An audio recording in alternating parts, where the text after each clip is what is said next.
Hello and good greetings, everyone. Welcome back to the channel. If you're not familiar with my work, I am the guy that made 2 documentaries about the Onewheel. And I wouldn't say I'm the expert of all Onewheels, and better watch out for the security robot here. Like I said, I'm not a full expert on the Onewheel. I don't know any tricks, and I rarely go on group rides. But I want to give a comment on the latest Onewheel, the Onewheel Pint S. This is unscripted. This is coming straight from the dome. But I have talked to and spoken to a lot of other Onewheelers in regards to their experience on their ride. You know, a lot of them own GTs, a lot of them own, XRs. Very rarely I meet a person with a Pint X.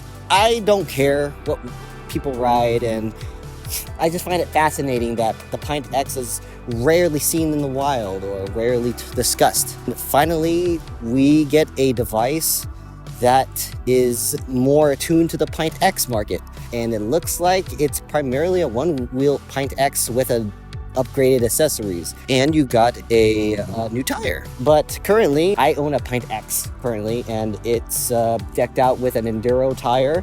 It's decked out with a wooden foot pad along with a wooden concave in the back. It has its own little fangs. I made a bunch of modifications to this Onewheel. I have not done any VESC related thing to my Onewheel. I haven't done anything to the motherboard. Fully stock Onewheel. And the new Pint S firmware supposedly will improve the Pint X as well, according to what Future Motion will deliver. All the things that the Pint S will do, the Pint X will follow. Now, do I care for any additional speed? Do I care for a haptic buzz? And do I care about all those little things that supposedly make the Onewheel safe? Well, as long as that you are safe riding, being a responsible rider, not riding without a helmet, and choosing your roads carefully. I feel like this could be a very safe sport and a very safe hobby if people took it, more responsibly. You don't have to be a freaking X game rider. You don't have to do tricks. You don't have to jump the highest mountain and jump over the tallest cliffs. But does the Pint S appeal to a person like me, per se?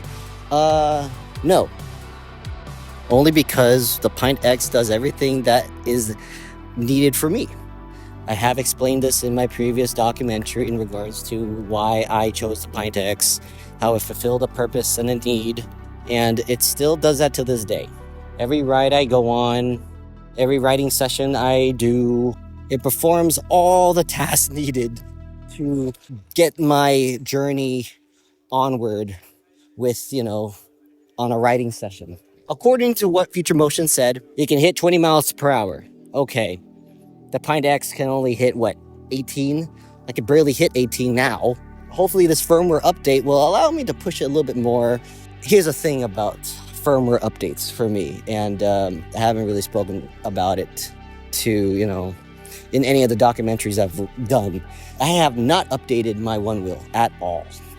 I have not implemented the haptic buzz on my Onewheel only because I thoroughly don't care about having a buzzing board that tells me I'm going fast. I know when I'm going fast. I know how to ride cautiously. I don't need my board to tell me.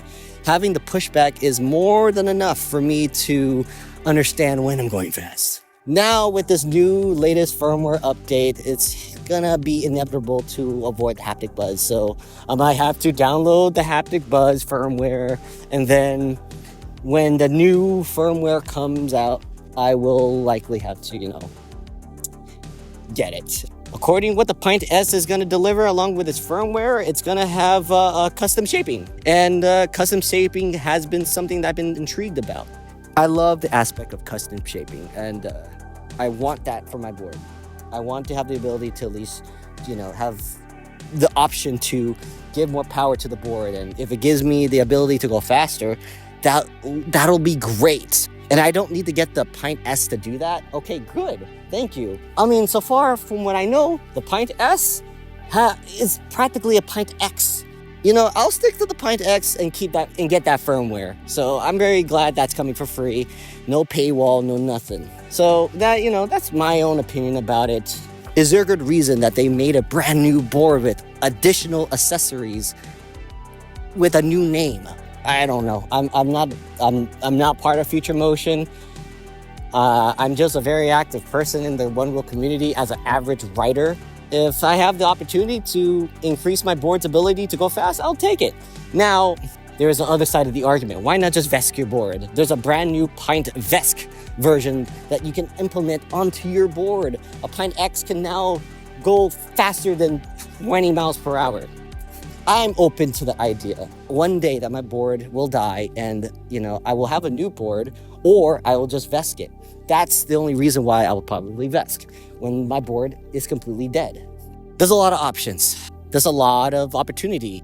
I can't wait for this new firmware to come for this board. It will literally unlock new travels for me, new play styles that I will have on this board. And, I'm not going to go crazy on my board. And so far, I've gotten about, 1,800 miles on this board.